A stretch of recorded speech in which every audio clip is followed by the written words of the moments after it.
Bueno, suficiente azufre como para lo que hemos mostrado en Libia. Y cuando repartió riquezas con todo aquello que le acusaban y fue recibido oficialmente otra vez en la comunidad internacional, el desaparecido coronel Gaddafi dijo un discurso que tal vez generó las consecuencias que ahora ha sufrido. Dijo demasiadas cosas que no estaban tampoco acostumbrados a oír ahí.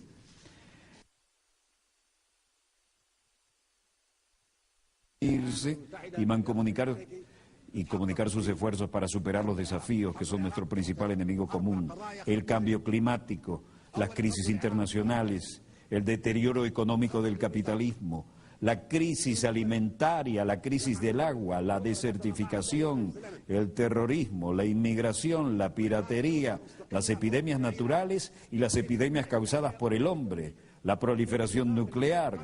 Tal vez la gripe H1N1 fue un virus creado en un laboratorio que quedó fuera de control y que originalmente se había concebido como un arma militar. Entre esos retos también cabe citar la hipocresía, la pobreza, el miedo, el materialismo y la inmoralidad. Como se sabe, las Naciones Unidas fueron fundadas 3 o 4 países. Ellos fueron los que la fundaron, que a la sazón estaban contra Alemania. Las Naciones Unidas fueron creadas por naciones que se unieron contra Alemania en la Segunda Guerra Mundial. Constituyeron un órgano denominado Consejo de Seguridad que convirtió a esos países en miembros permanentes y le otorgó el derecho de veto. Nosotros no estábamos presentes en ese momento. Las Naciones Unidas se configuraron de acuerdo con esos países que tenían la intención de que nos sumáramos a los planes originales. Esa es la esencia real de las Naciones Unidas cuando se fundaron hace más de 60 años. Eso sucedió en ausencia de unos 165 países a razón de 1 a 8. Es decir, 1 estaba presente y 8 estaban ausentes. Esos países redactaron la carta, de la cual tengo aquí una copia. Al leer la Carta de las Naciones Unidas, se puede constatar que el preámbulo de la carta difiere de sus artículos. ¿Cómo surgió la carta?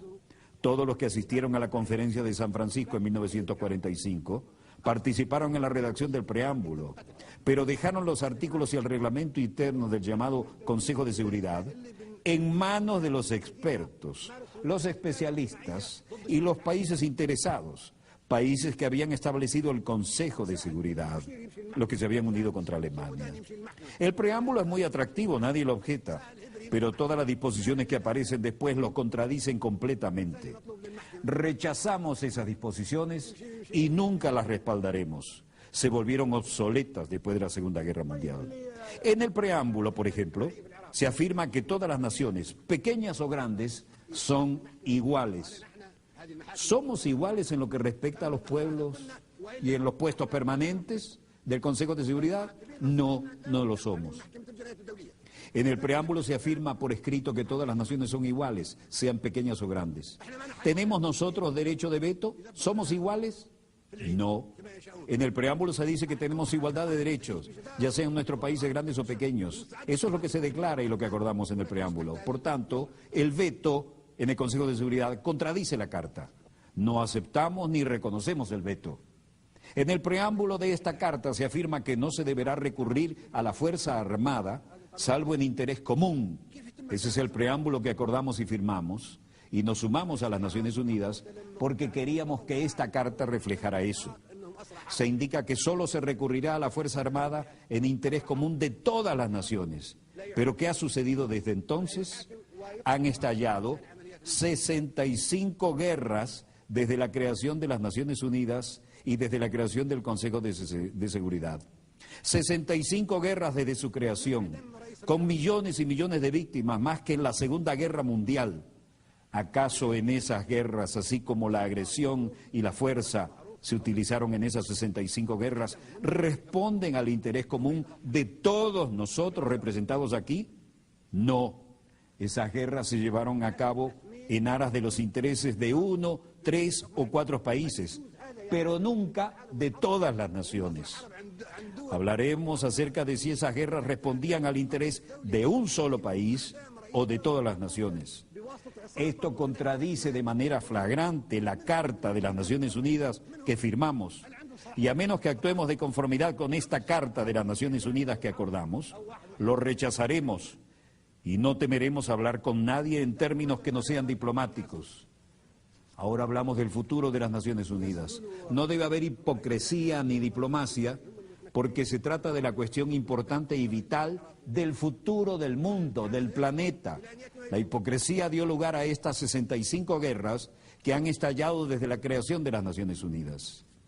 Si un país, Libia, por ejemplo, agrediera a Francia, entonces la organización entera respondería porque Francia es un Estado miembro soberano de las Naciones Unidas y todos compartimos la responsabilidad colectiva de proteger la soberanía de todas las naciones. Sin embargo, se han emprendido 65 guerras de agresión sin que las Naciones Unidas hayan hecho algo por impedirlas. Otras 8 grandes guerras violentas cuyas víctimas suman unos 2 millones de personas han sido emprendidas por Estados miembros que disfrutan de los poderes de veto en el Consejo de Seguridad. Esos países que pretenden que creamos que tratan de mantener la soberanía e independencia de los pueblos, utilizan en realidad la agresión contra los pueblos. Ingresamos a las Naciones Unidas porque pensamos que éramos iguales, solo para comprobar que un país puede objetar todas las decisiones que adoptemos todos en la Asamblea General. ¿Quién le dio a los Estados miembros permanentes del Consejo de Seguridad esa condición? 4 de ellos se concedieron esa condición ellos mismos. El único país que nosotros en esta Asamblea elegimos con la condición de Estado miembro permanente en el Consejo de Seguridad es China. Ello se hizo democráticamente, pero los demás puestos nos los impusieron de manera no democrática a través de un procedimiento dictatorial llevado a cabo en contra de nuestra voluntad y no debemos aceptarlo.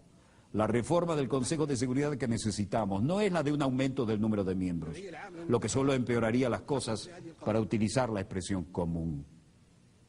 Sencillamente perpetuaría la proliferación de la superpotencia. Por consiguiente, rechazamos que se aumente el número de puestos permanentes. La solución no es contar con más puestos permanentes, lo que sería muy peligroso. Aumentar las superpotencias aplastaría a los demás pueblos de los países pequeños, vulnerables y del tercer mundo, que se están agrupando en lo que denominamos el grupo de los 100. 100 países pequeños que se unen en un foro que un miembro ha denominado el Foro de los Países Pequeños. Eso es parte de lo que dijo. Tal vez al volver a ser parte de la comunidad internacional, ese discurso ya marcaba su independencia absoluta y tal vez fue algo que marcó su futuro magnicidio.